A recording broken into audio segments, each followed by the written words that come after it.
6 ya mwezi wa tano mwaka 2025 katika mahakama ya hakimu mkazi ya Dar es Salaam inayokaa hapa Kisutu,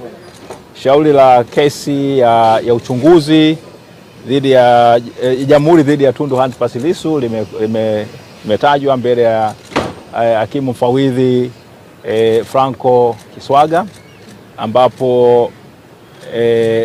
itakiwa kwamba kesi iweze kuja kwa ajili ya kupata kwa ajili ya kutajwa. Kilichotokeza tu ni kwamba mteja wetu Tundu Antipas Lissu yeye akutokea katika mahakama ile ya kule gerezani kwa sababu ambazo alizoziainisha wazi kwamba yeye anataka kesi isikilizwe kwa njia ya yeye kuletwa mahakamani moja kwa moja na kuwa katika mahakama ya wazi na sio katika mahakama ya mtandao.